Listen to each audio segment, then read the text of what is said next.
안녕하세요. 건강프라임 이유진입니다. 무릎 통증, 많은 어르신뿐 아니라 최근에는 젊은 사람들도 많이 호소하는 질병이죠. 그런데 노화겠거니 자연스러운 현상이겠거니 하면서 그대로 방치하는 경우가 많습니다. 하지만 퇴행성 관절염은 초기에 적극적으로 관리해준다면 그 진행 속도를 늦출 수 있고 또 적절한 치료를 받으면 보다 편안한 일상생활을 할 수 있는데요. 오늘 건강프라임에서는 퇴행성 관절염의 치료법에 대해서 알아보겠습니다. 퇴행성 관절염의 대표적인 원인은 노화나 과사용으로 인한 마모, 즉 관절 연골과 연골판에 반복 손상을 겪어 나타납니다. 2016년도 국민건강보험공단 자료에 따르면 퇴행성 관절염의 대부분은 50대부터 70대 사이에서 많이 발생했는데요. 초기에는 걸을 때 소리가 나고 뻣뻣해지는 느낌, 그리고 이후에는 무릎 통증과 함께 부종이나 열감, 다리 변형이 동반돼 걸을 때 불편함을 겪게 됩니다.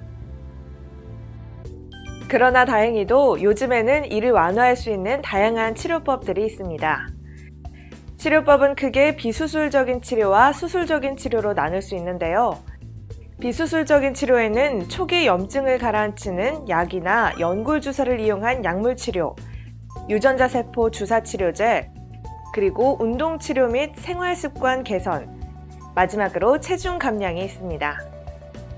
하지만 퇴행성 관절염이 3단계 이상 진행돼 비수술적 치료로 호전이 없는 경우에는 수술적 치료를 받아야 하는데요. 50대에서 60대 초반 환자는 근위경골 절골술을, 60대 중반 이후에 퇴행성 관절염 환자들에게는 전체 혹은 일부의 인공관절을 삽입하는 인공관절 치환 수술이 있습니다. 퇴행성 관절염, 고령화 사회에 접어들면서 환자도 늘어나고 있는데요. 이와 관련한 궁금한 점을 풀어보겠습니다. 첫 번째, 퇴행성 관절염이 여성에게 2배 더 많이 발병한다고 하는데 그 이유는 무엇인가요? 그 이유는 폐경 이후 호르몬의 변화 때문입니다. 폐경 후에는 골밀도와 근육량이 감소해 관절이 약화되는 것이 가장 큰 이유입니다. 또 쪼그려 앉아 장시간 집안일을 하는 것도 관절염의 원인이 되죠. 두 번째, 관절 조직은 자연적으로 치유될 수는 없나요? 네, 현재까지 연골과 연골판은 한번 손상되면 이전 상태로 회복할 수 있는 방법이 없습니다. 하지만 관절의 기능을 유지할 수 있도록 다양한 치료법이 개발되어 있기 때문에 너무 좌절할 필요는 없습니다. 그럼 여기서 요즘 고령의 어르신들이 주로 받는 인공관절 치환 수술은 어떤 것인지 좀 더 자세히 알아볼까요? 인공관절은 합금금속과 고밀도 플라스틱을 이용해 무릎 관절의 모양과 유사한 형태로 제작된 관절을 말합니다. 그 구조는 대퇴부, 경골부, 슬개골부, 고밀도 플라스틱 삽입물로 구성돼 손상된 관절 부위에 삽입되죠. 이때 동양인과 서양인이 체격과 골격에서 차이를 보이는 것처럼 무릎 관절 모양도 서로 다른 것으로 밝혀졌는데요. 한국인 무릎 관절 모양의 특징을 살펴보면 서양인에 비해 무릎뼈 전면이 좁고 후면이 넓은 사다리꼴 모양을 하고 있습니다. 이에 한국인 맞춤 인공관절은 대퇴부의 내외과 사이 부분이 외국 인공관절보다 넓습니다. 또한 대퇴부 후방뼈의 길이가 외국 인공관절의 후방부의 길이보다 더 짧은 것이 그 차이입니다. 따라서 기존에 주로 사용됐던 인공관절은 서양인의 골격에 적합하기 때문에 한국인의 경우는 한국인 골격에 맞춘 인공관절을 사용하는 것이 중요합니다. 인공관절 치환 수술을 할 때는 현재 상태와 수술적 치료의 필요성에 대해 의사와 충분한 상담이 필요하고 재활 치료에 대해 충분히 상의해야 합니다. 마지막으로 감염 등의 합병증을 최소화하기 위해 내과적인 질환 관리 및 침습적인 주사, 침, 뜸 치료를 삼가야 합니다. 이렇게 인공 무릎 관절 수술을 받으면 통상적인 결과와 유지 기간은 어떤지 알아볼까요? 네, 무릎 인공관절 치환 수술은 비수술 치료에도 통증이 호전되지 않고 걷기 힘든 3, 4단계의 퇴행성 관절염 치료에 시행할 수 있는 검증된 표준 치료입니다. 인공관절 치환 수술을 받은 퇴행성 관절염 환자의 95%에서 수술 후 통증 호전과 관절 기능 개선으로 걷기, 수영, 골프, 자전거 타기와 같은 저강도 운동을 할 수 있습니다. 유지기간은 인공관절의 종류와 보고에 따라 차이가 있기는 하지만 우리나라 건강보험공단 자료 연구에서 2007년에서 2012년 사이에 시행된 26만 건의 무릎 인공관절 치환 수술 중 재수술의 빈도는 대략 연간 0.4%였습니다.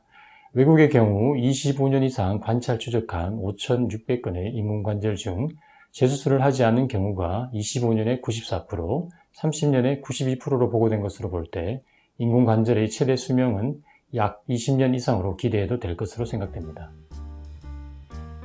무릎 관절 수술을 받고 나면 통증과 부종을 완화하고 관절의 자연스러운 움직임을 위해 관절 주변의 근력을 강화시키는 운동들을 시행하게 되는데요. 각각의 근력을 강화하는 운동법이 있습니다. 첫째로 허벅지 앞쪽 근육을 강화하는 무릎 신전 운동입니다. 의자에 앉아 허벅지 앞쪽 근육에 힘을 주고 천천히 무릎을 곧게 펴줍니다. 5초 동안 힘을 주고 유지한 후 천천히 내리는 동작을 10회씩 3세트 반복합니다. 이때 동작이 너무 수월하다면 모래주머니를 차고 실시합니다.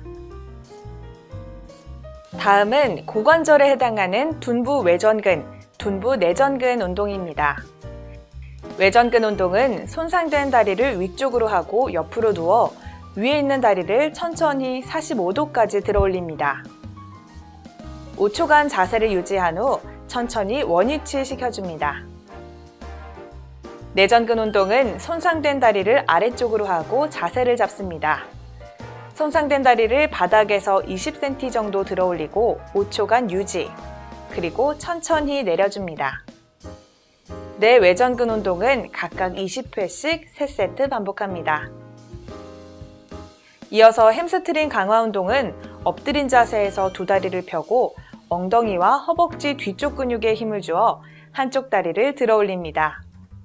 마찬가지로 5초간 유지 후 천천히 내리는 동작을 10회씩 3세트 반복합니다. 마지막으로 자전거 타기 운동은 주로 허벅지 앞쪽 근육과 뒤쪽 근육을 강화하는데 상당히 도움이 되는 운동으로 재활치료사와 상의 후에 적절히 시행하시면 되겠습니다. 무릎 관절을 구성하는 연골판과 연골은 한번 손상되면 이전 상태로 회복이 불가능한 조직입니다. 따라서 손상이 되지 않도록 사전에 예방하는 것이 중요한데요. 어떻게 하면 무릎 손상을 최소화할 수 있을까요? 네, 관절 건강을 지키는 방법에는 대한슬관절학회가 권장한 5가지 예방 수칙이 있습니다. 그 첫 번째로는 적절한 정상 체중 조절하기로 과체중 이상인 경우 현재 체중에서 5에서 10% 줄이기를 목표로 삼으셔야 합니다. 두 번째는 적절한 유산소 운동과 근력 운동을 정기적으로 주 3회에서 5회 정도 하는 것으로 하루 30분 걷기 운동부터 시작해서 고정 자전거 운동, 수영, 아쿠아로빅, 저강도 근력 운동으로 늘려가시면 됩니다. 세 번째는 관절에 무리가 가는 쪼그려 앉기나 무릎 꿇기 등의 나쁜 자세를 삼가하셔야 하고, 네 번째는 등산과 같은 중간 강도의 활동을 할 경우 적절한 보호 장비를 사용하고 과사용을 삼가해야 합니다. 마지막으로 통증이나 붓기가 느껴질 경우 즉시 병원을 방문하여 진찰을 받아야 합니다. 관절 건강은 젊은 세대나 중노년 세대 모두에게 건강한 활동을 위해서 중요한 부분입니다. 가장 좋은 치료는 바로 예방입니다. 그 다음으로 중요한 것은 특정 치료만을 고집하는 것은 바람직하지 못한 태도로 관절의 상태를 더욱 악화시킬 수 있습니다. 그러므로 체중 조절 및 나쁜 자세와 과사용을 줄이는 예방 활동과 더불어 약물, 물리, 운동치료와 같은 비수술 치료와 적절한 수술 치료 간의 균형이 반드시 필요합니다. 일상생활에 불편을 주는 무릎 관절 질환은 나이가 들면 누구에게나 생길 수 있는 질환입니다. 오늘 소개한 예방법과 다양한 치료법을 고려해 무릎 건강을 지키고 또 적절한 치료를 받는다면 삶의 질을 더욱 높일 수 있습니다. 지금까지 무릎 관절 치료에 대해 알아보는 시간 건강 프라임이었습니다.